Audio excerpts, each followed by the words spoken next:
ঘুমাচ্ছে, পাত্র হিসেবে 10-এ 10। আমার ভাই তো 100-তে 100, তো শিষ্ট ঠান্ডা মেজাজের ছেলে। আমার মেয়েও তো, আমি একজন শান্ত জামাই পেয়ে গেলাম। তোর মেয়ে কোথায়? চলে এসেছে।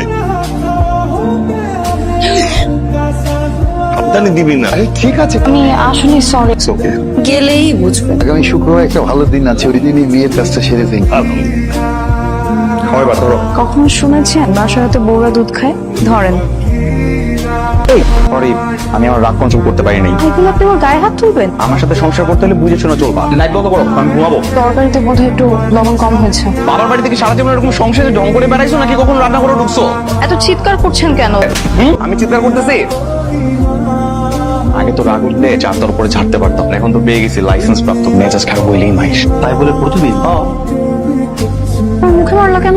তুই এরকম দখল করো কেন? বিয়ের পরে মানুষজন কত উৎফুল্ল থাকে, তুই এমন চুপসে গেছিস কেন? বিয়ের পর যখন জামাইরা নতুন বউয়ের গায়ে হাত তুলে সেই বউটা উৎফুল্ল থাকতে পারে। রাফসান ভাই তোকে মারে, চোর থাপ্পড় বাজে ব্যাগ, তুই কিছু বলিস না? কি বলবো আমি? তুইও উল্টো ধরে দিবি। আমি কি ওর সাথে পারবো? চল ক্যারেটা শেখাবো তোকে আজকে থেকে। না না, কি বলিস? চল চল তো চল। এটা এভাবে।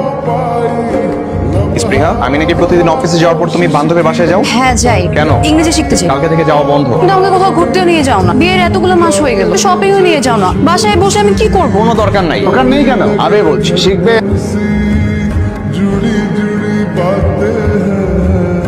এই স্পৃহা বাচ্চা, কি হয়েছে? আমি তোমার কি লাগি? আমার হাজবেন্ড। এটা আবার জিজ্ঞেস করার জন্য ডাকা লাগে? এখন তুমি আমার মুখে মুখে তর্ক করতেছো? আজকে তোর আমি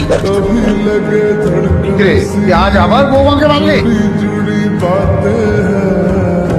আজকের মনে হয় বউকে মারতে পারস না, তাই না? না মানে আজকে একটু বেশি পেটেছি তো। যাই হোক, বাসা যাওয়ার সময় একটা আইসক্রিম নিয়ে যাস। যাই কেন দেখা। কি হয়েছে বলতো? আমি প্রতিদিন আমার বউরাতে মাইর খাই। ক্যারাতে শিখে আসছিস রে ভাই, সাথে আমি আর পারতেছি না। তুইও ক্যারাটে শিখে নে। আমাকে তো সময় আছে নাকি? ইউটিউব দেখে দেখে বাথরুমের মধ্যে প্র্যাকটিস করে নিবি। এটা একদম ভালো কথা বলছিস। এই বৌমা, রাফসান কই? ও তো ওয়াশরুমে।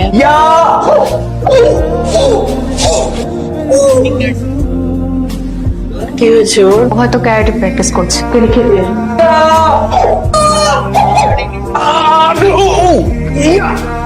তুই দেখছি ফুল রেডি। একেবারে পুরোপুরি তৈরি। চল বেরো। কি সমস্যা? আয়। আচ্ছা।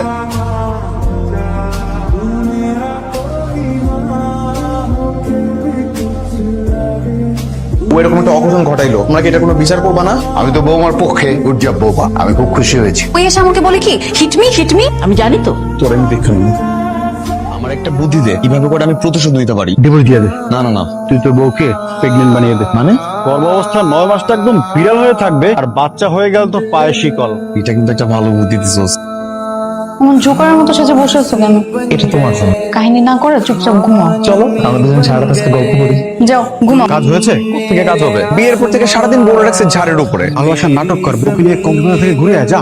ঠিক আছে। ইদানিং তুমি আমাকে ঘুরতে নিয়ে যাচ্ছ, শপিং করাচ্ছ, আজকে আবার ফুচকাও খাইতে নিয়ে আসছো। কাহিনী কি? ভালোবেসে এসব করছি। আমি সত্যি বানাইতে যাচ্ছি তো।